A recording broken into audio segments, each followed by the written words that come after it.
السلام عليكم ورحمة الله تعالى وبركاته. مرحبا بأعزائي الطلبة والطالبات في حصة جديدة سأقدم لكم فيها موضوعا شاملا حول مادة الكيمياء المستوى الثانية بكالوريا، دائما في إطار الاستعداد للامتحان الوطني.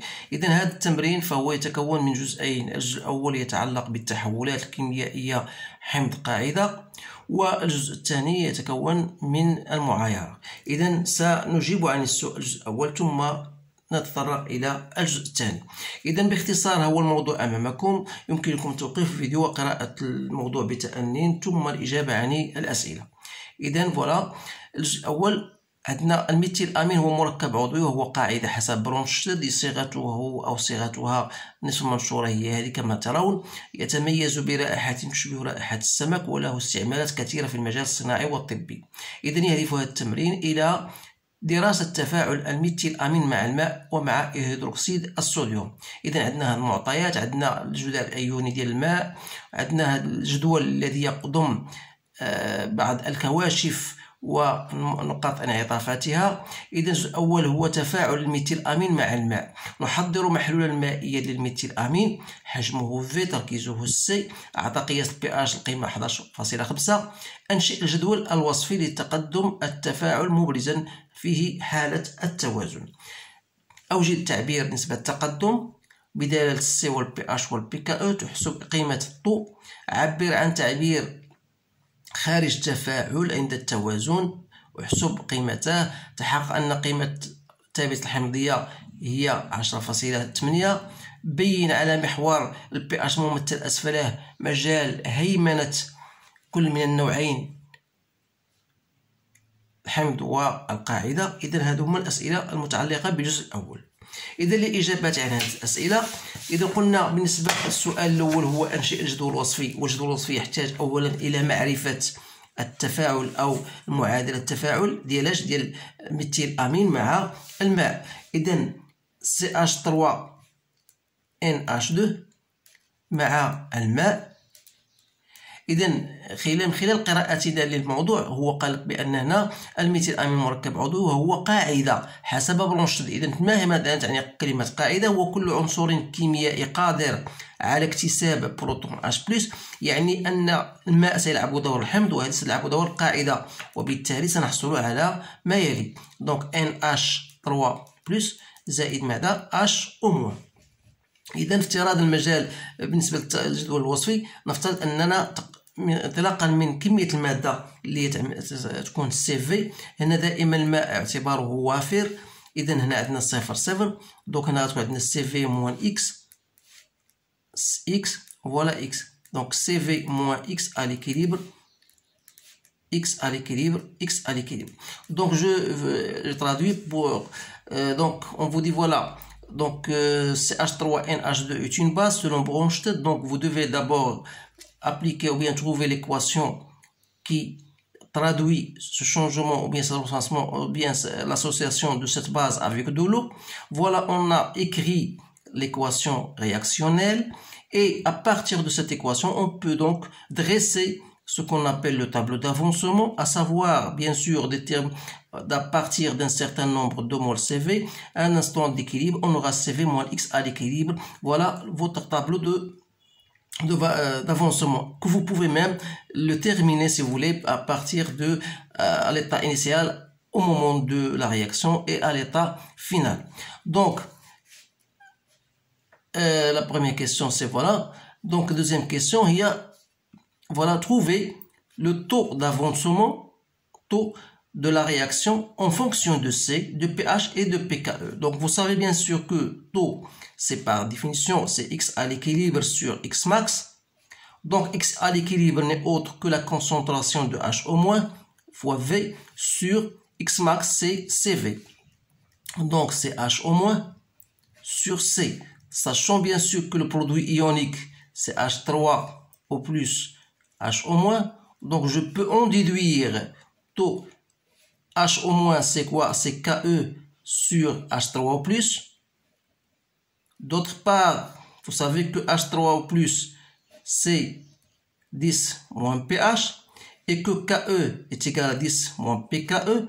Donc on aura 10 pH moins PKE sur C.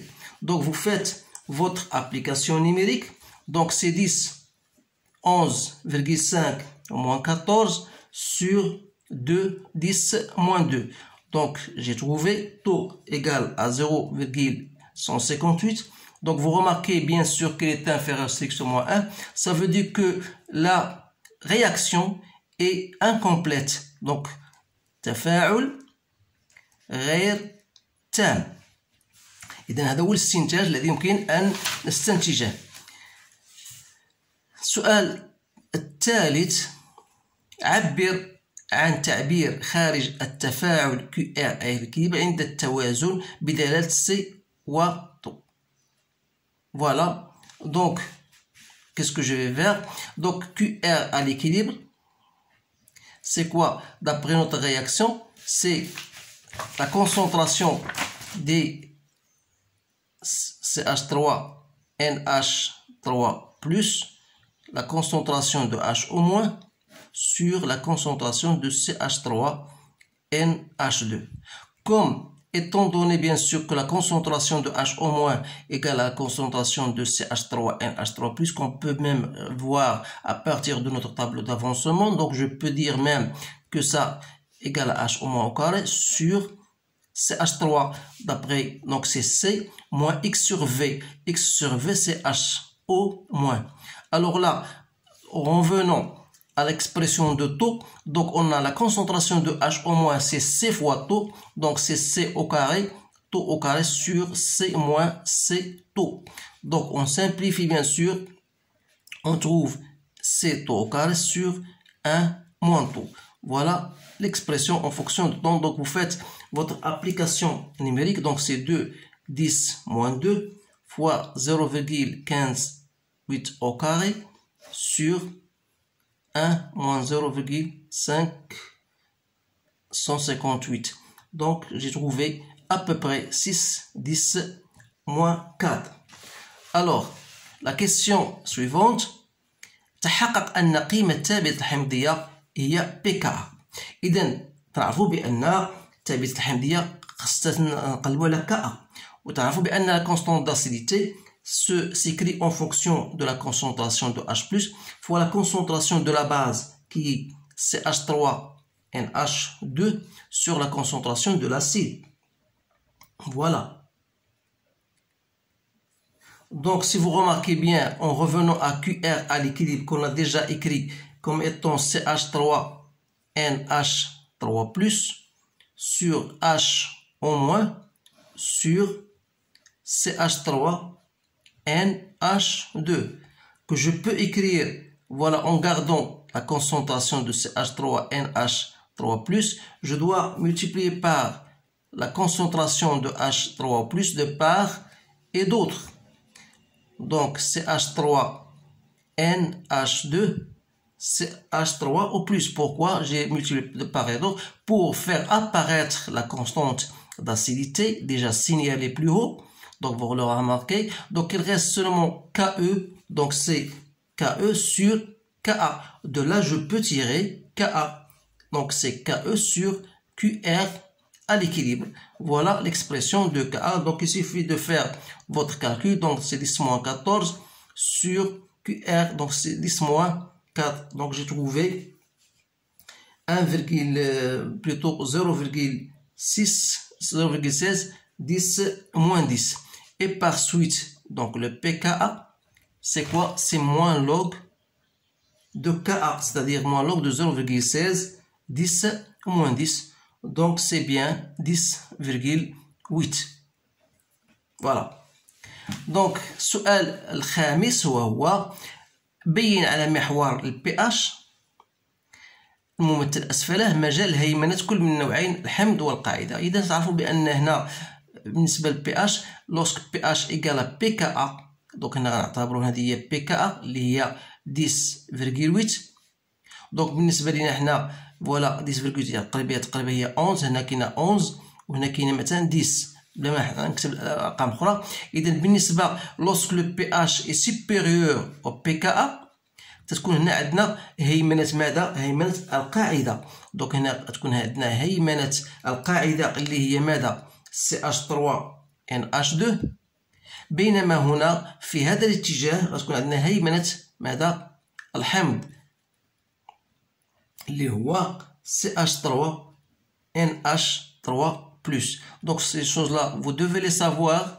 Donc lorsque le pH est supérieur à pKa, donc il y a un excès de base. Et lorsque le pH est inférieur strictement à pKa, on aura un excès d'acide.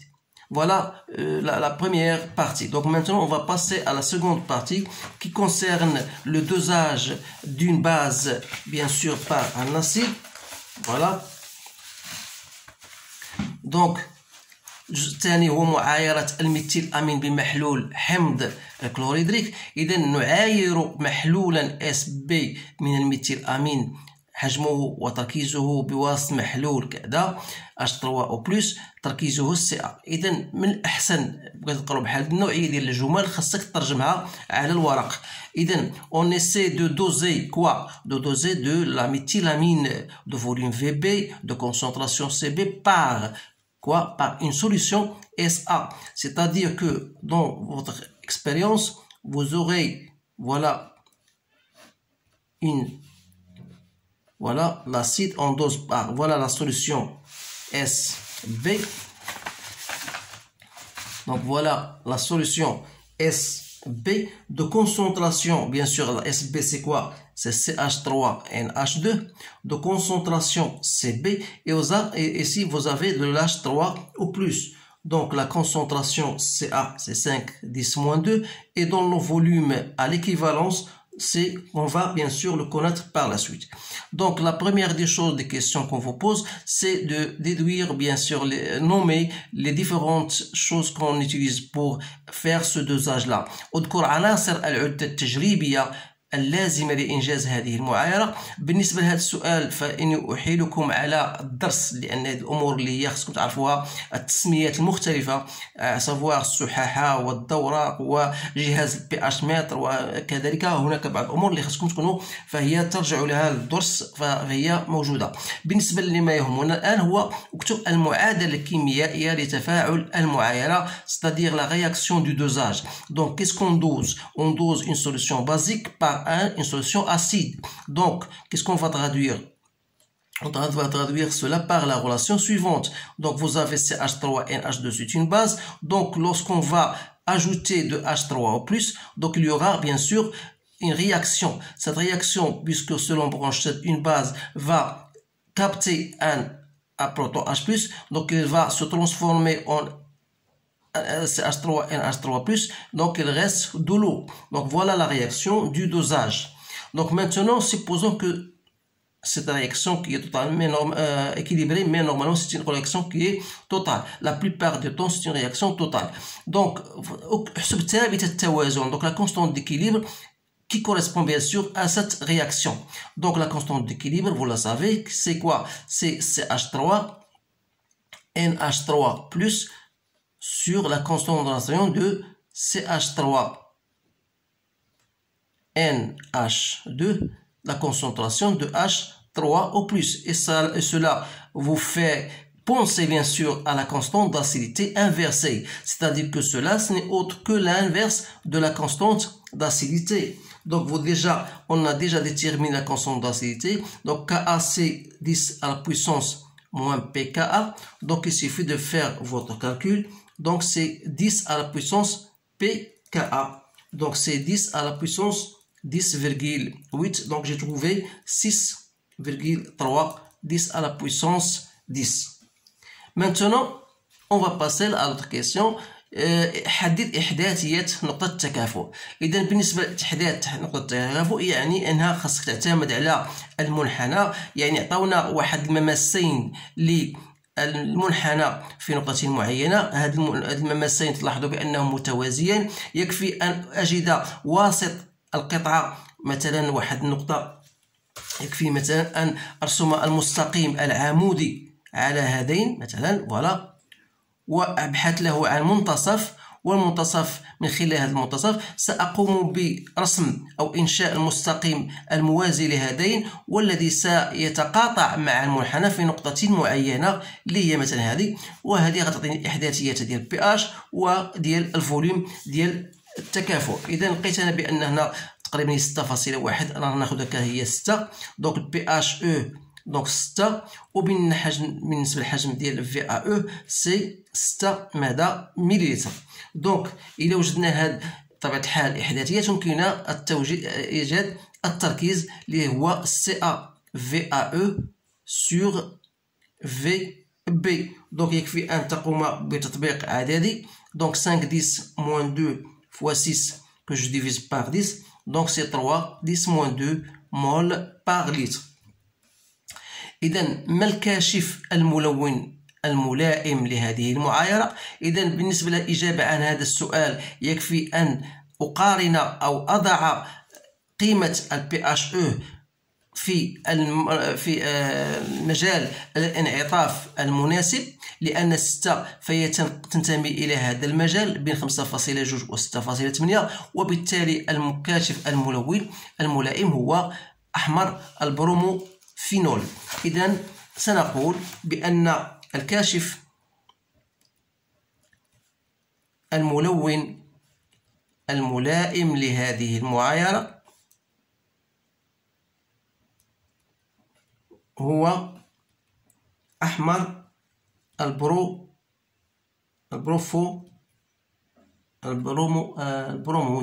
البروموفينول. لماذا؟ لأن حيث منطقة انعطاف أو انعطافها يشمل قيمة بي اش او اللي هي لقيناها وجدناها 6. الآن السؤال الأخير، أحسب النسبة عند إضافة الحجم في ا. إذا من خلال هذا السؤال هذا أضفنا 8 مليلتر من حمض محلول حمض الكلوريدريك، إذا هذا الحجم المضاف. إذا فهو أصغر من أو أكبر عفوا، فهو أكبر من حجم التكافؤ في ا او.